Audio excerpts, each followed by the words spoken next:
Muy buenas noches, estamos una semana más en el despacho de Pedro Beltrán, Abogados, y hoy vamos a continuar con esa serie de programas sobre Alemania que les hemos venido ofreciendo y vamos a centrarnos en una parte, en una etapa muy dura, digamos, podemos decir que la más dura que se ha vivido en Alemania y además quizá la que más información ha suscitado, la que todavía más dudas sigue suscitando a todos nosotros. Les hablamos de la Alemania nazi y hoy ese va a ser el tema. Vamos a comenzar abordándolo con Natalia Bedia del despacho de Pedro Beltrán. Buenas ¿Qué tal, noches, Natalia? Anabel. Bien, pues para empezar por el principio, Natalia, ¿cuáles fueron las causas del triunfo del nazismo en Alemania? Pues después de la Primera Guerra Mundial, Alemania quedó paralizada por las enormes cargas impuestas, así como las restricciones del Tratado de Versalles.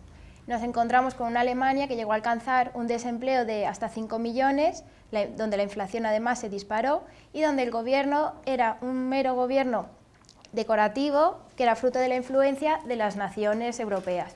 De manera que en este contexto el Partido Nacional Socialista aprovechó su oportunidad. Nos encontramos que, como hemos dicho, después de la Segunda Guerra Mundial, los aliados impusieron la carga y la culpa a Alemania, de manera que se le exigieron el pago de cantidades enormes de dinero, así como se impusieron enormes restricciones a su ejército. En este contexto nos encontramos con unos ciudadanos que pasaron de un fuerte nacionalismo alemán a una humillación nacional y de ese modo buscaron recobrar la gloria de la sociedad alemana a través de, entre otras, de las ideas del partido nazi.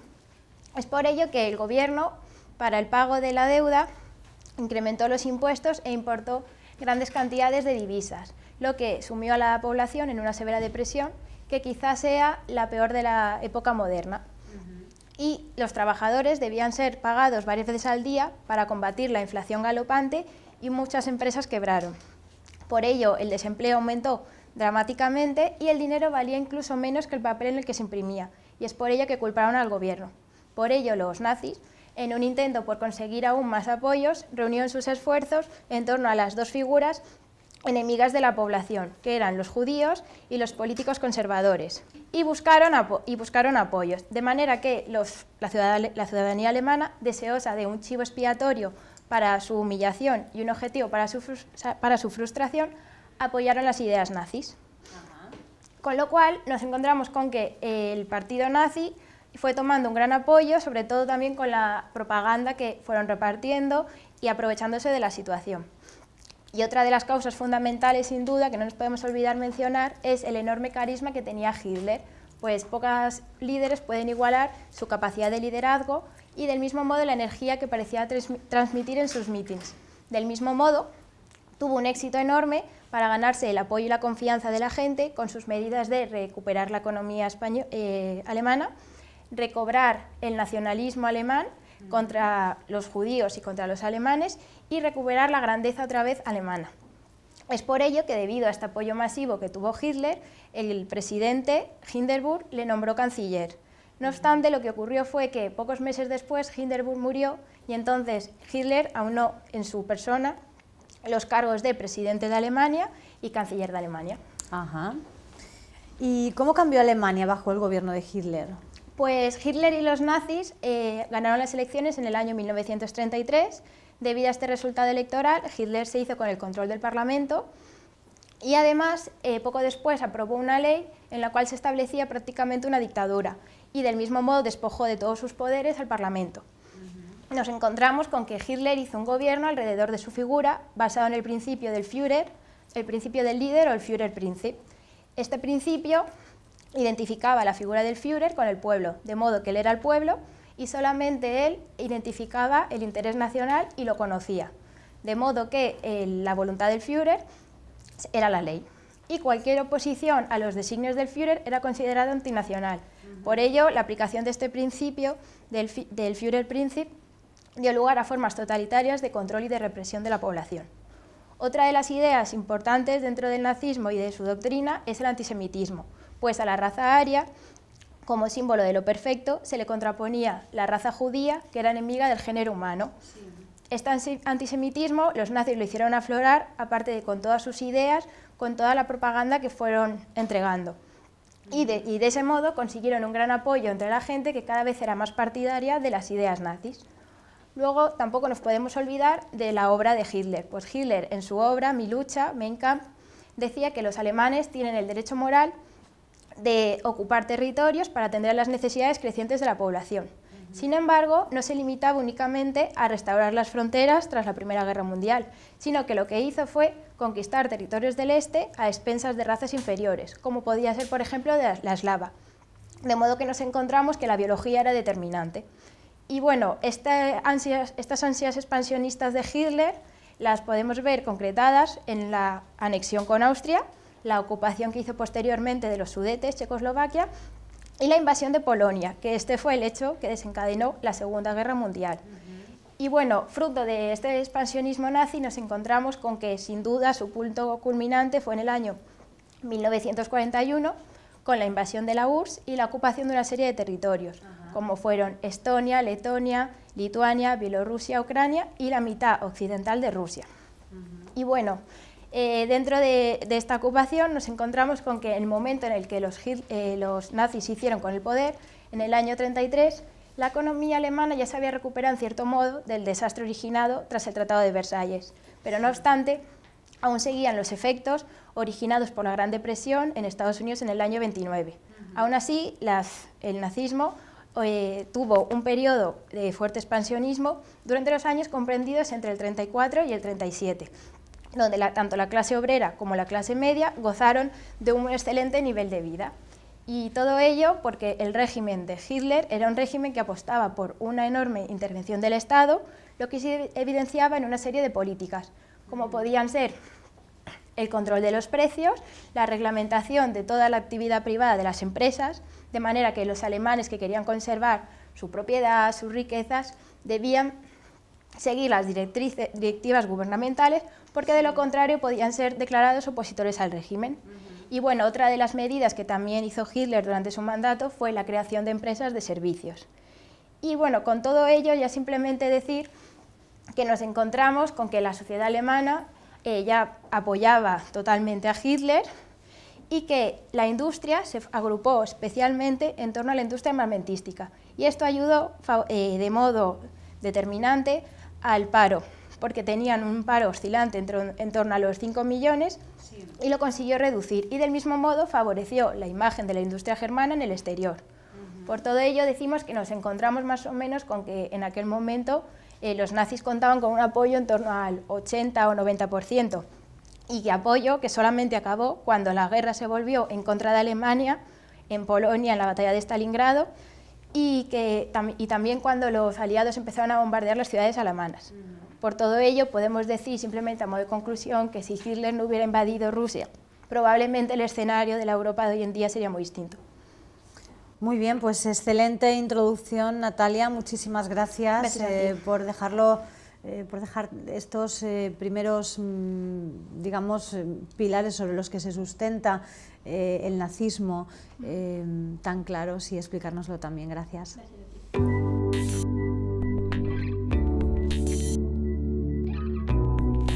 Continuamos y lo hacemos en este caso con Pedro Beltrán. Él es quien dirige este despacho y además es el presidente de la Asociación Europea de Abogados. Pedro, ¿qué tal? Muy bien, buenas noches y gracias por venir aquí. Gracias a ti como siempre y sobre todo por brindarnos temas tan interesantes como este, temas que todavía hoy en día siguen dando que hablar, siguen dando lugar a documentales, a producciones cinematográficas, y creo que la gente sigue interesada en saber más de la Alemania nazi.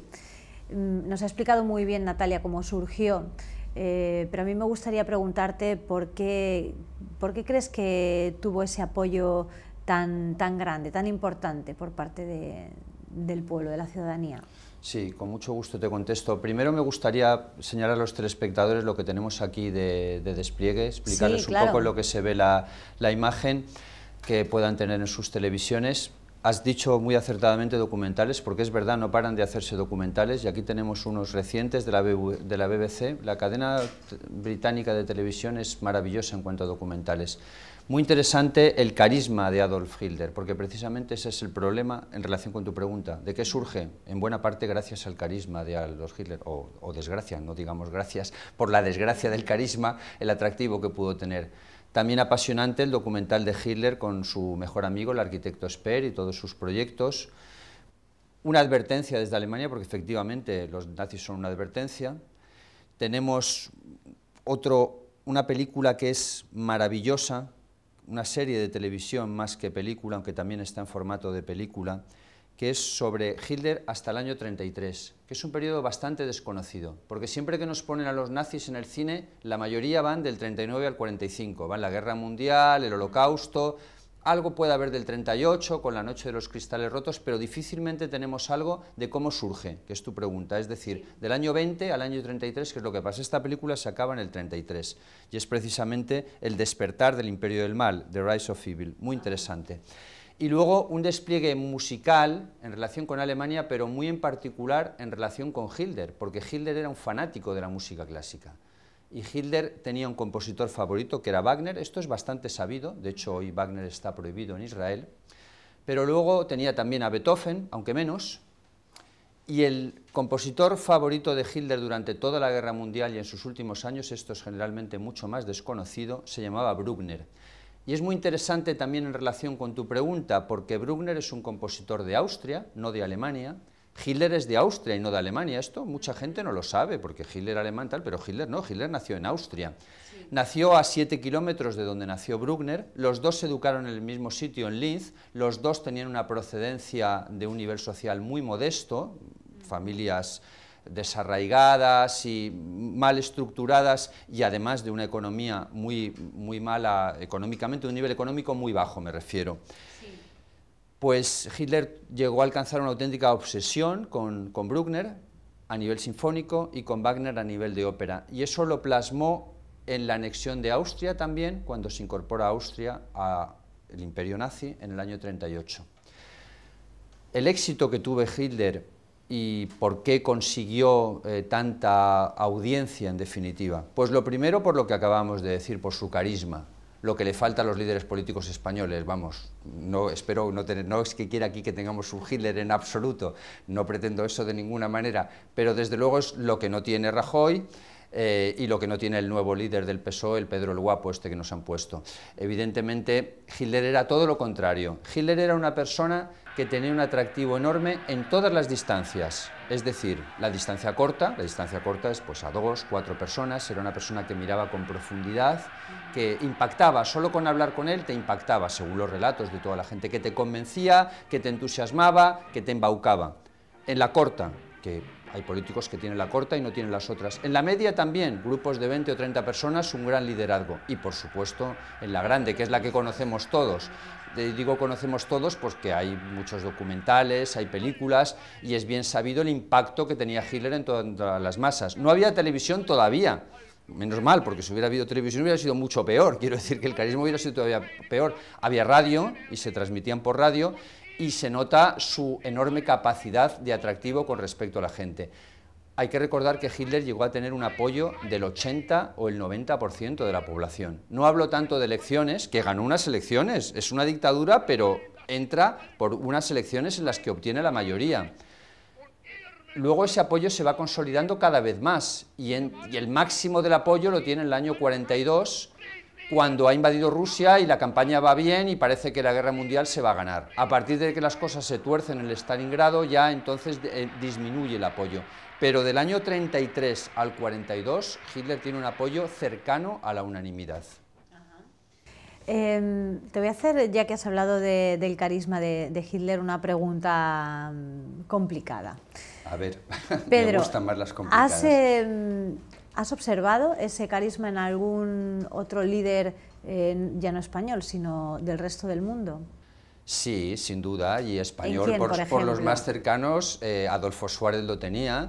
Adolfo Suárez se expresaba muy bien en público, controlaba muy bien la televisión también, y yo recuerdo discursos suyos que eran impactantes, que te seducía. Bueno, yo le llegué a conocer personalmente, porque en aquella época mi tío fue ministro con Adolfo Suárez, el hermano de mi madre, con lo cual pues llegué a tratarle, puedo tener esa influencia subjetiva evidentemente, pero sí, Adolfo Suárez era un líder carismático.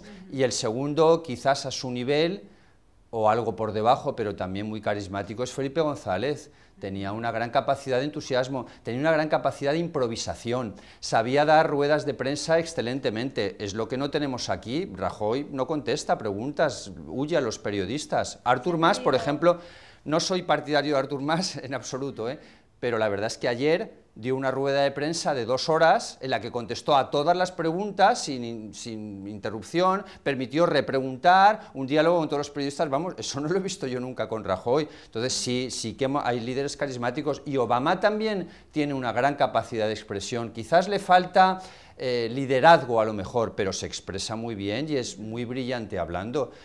Y presidentes en Francia. Francia ha tenido unos presidentes excelentes. Mitterrand, Giscard d'Estaing han sido grandísimos líderes políticos. Un político tiene que ser eso, un político. Claro. Y aquí los políticos que tenemos es que no son políticos. En todo caso, Rajoy es un gestor o un mal gestor, más bien diría. Pero un gestor, no un político.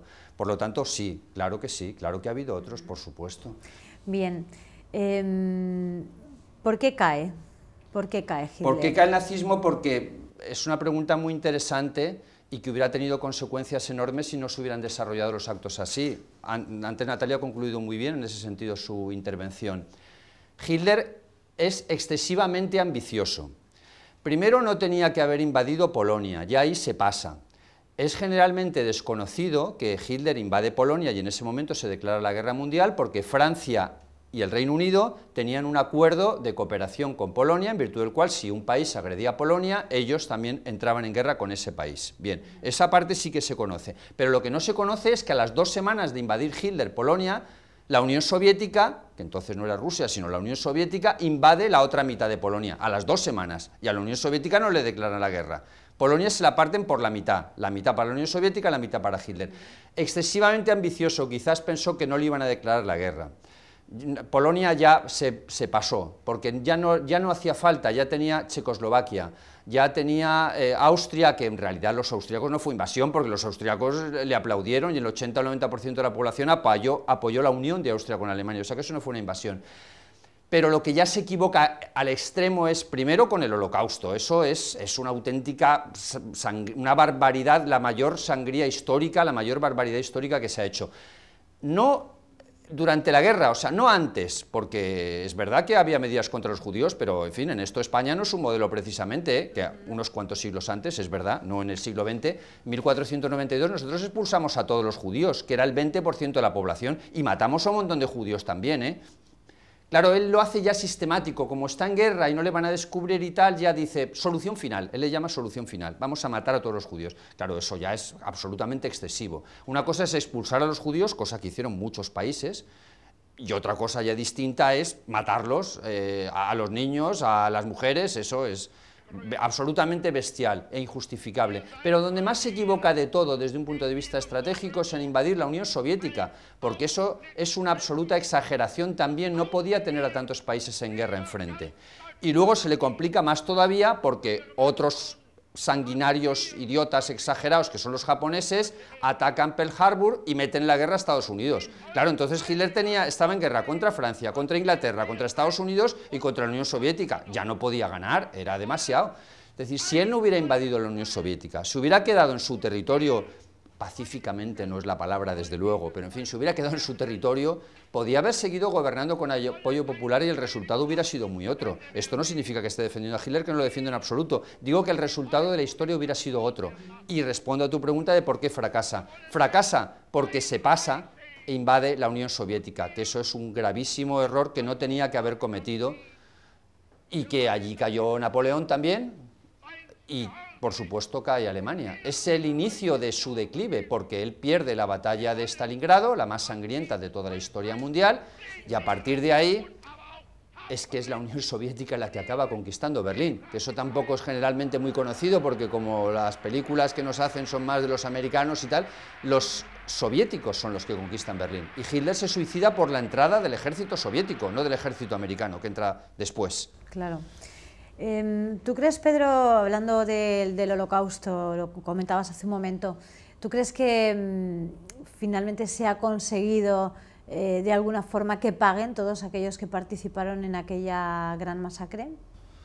Yo creo que esencialmente sí. Es evidente que se ha podido escapar alguno y hubo también refugiados en esta zona, que parece que nosotros atraigamos aquí a terroristas y a criminales de diversa índole, ahora más sobre todo son las mafias rusas lo que tenemos un cierto polo de atracción que se esconden en esas urbanizaciones tan amplias, pero Israel ha hecho una labor maravillosa. Israel se crea como consecuencia también de esto, que esto es generalmente desconocido. Israel sin el Holocausto no hubiera existido Israel. El Holocausto es a partir del año 41, del 41 al 45, Israel se crea en el 48, y no antes, Israel existía antes, pero hacía 2000 años, Israel desapareció en el siglo 70 después de Cristo.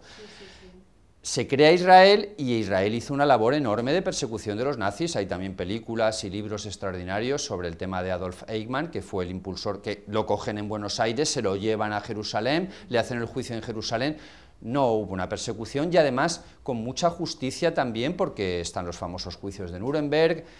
Creo que sí, que han pagado los criminales. Por otra parte, han pasado 70 años desde entonces, con lo cual la gente que pudiera estar libre hoy, que hubiera cometido cualquier acto criminal, si son ya mayores de 30 años, porque a un soldado no se le puede poner en esa situación, sería obediencia de vida en todo caso, un chaval de 20 años, pues evidentemente tendrían hoy 100 años. Yo creo que sí, los criminales han pagado lo que tenían que pagar.